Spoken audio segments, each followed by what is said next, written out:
there all the time, like with our friends. We'd go canoeing and swimming, and a lot of fun. It'd be a lot of fun, yeah. Yeah, it was like our last big thing right before we went back to school, but we really can't do it anymore. Yeah, now it smells horrible, and there's signs up. Yeah, you can't even swim here anymore. It doesn't feel safe. Well, you couldn't even go out in the water. It was so bad last year. You don't even want to put your feet in.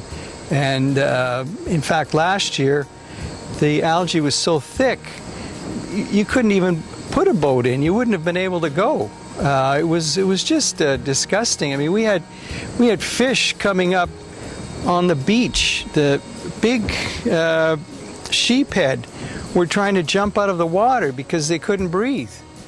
I have a dog, and I don't take her out in it anymore because she gets sick every time she's home. She's out swimming. She drinks the water, of course, which is naturally. She either has diarrhea for days, she throws up, which is really too bad because it's such a beautiful lake, but it is so polluted now.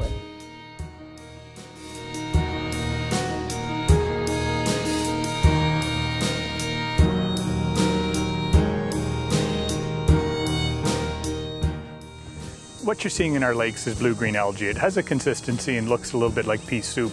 And normally algae is always in the system, but in slow-moving waters that are warm and shallow with an abundance of nutrients, the algae grows rapidly.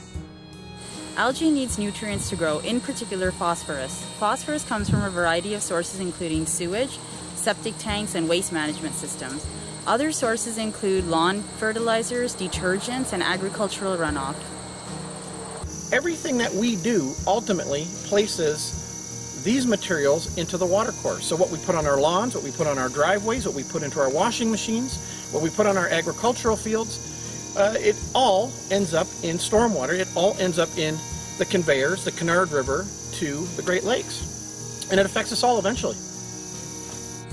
Blue-green algae can irritate your skin and cause severe damage to your liver and nervous system. If you eat fish or drink water containing high levels of these toxins, you could become seriously ill. Even just swimming in this water can cause skin and eye irritations and other harmful reactions. If toxins are at a level higher than 1.5 parts per billion, which is the regulated limit under the Ontario Drinking Water Standards, then we need to inform Spills Action Centre, or the MOE, and also the health unit, and then the health unit will then determine what actions the public must take. Well, we as communities need to be more aware of our actions, and ultimately we need to make sure that less nutrients goes into our lakes and rivers, and we can do that a number of ways. We can do that by naturalizing our shoreline properties. We can do that by using phosphate-free detergents. We can make sure that our septic systems are maintained and managed properly. In the 1960s, Lake Erie was declared dead, and the International Joint Commission brought together Canada and the U.S. to tackle the problem and bring Lake Erie back to life. Today, we're facing the same kinds of problems, and the Commission is bringing together both countries, the best scientists, the stakeholders, and the public to tackle the problem and bring Lake Erie back to life. And this is through the Lake Erie Ecosystem Priority. Through the Drinking Water Source Protection Committee, the committees are looking at policies to bring into place that will protect water, again, at the source. By reducing the amount of pollutants going into the receiving streams. A couple of years ago, I was out shopping for a lawnmower, and I noticed they had one specifically for mulching. So that's what I decided to get. For one thing, you don't have to rake, and then secondly, it puts nutrients back into the lawn.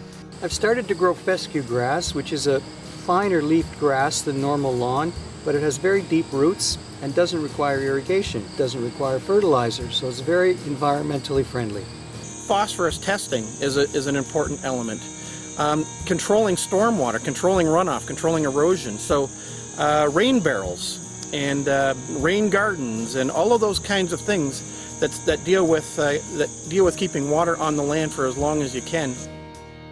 Yeah, we always thought like someone more important, I guess, would come clean the mess up for us or something, but there's also little things that everyone can do. You'd like go to the car wash instead of washing the car on your driveway where all the water just gets washed away? Yeah, kind of like in a rain barrel. I mean, you always think that there's like this huge solution that's got to be done, but I mean, it's just little things that we can all do to help out.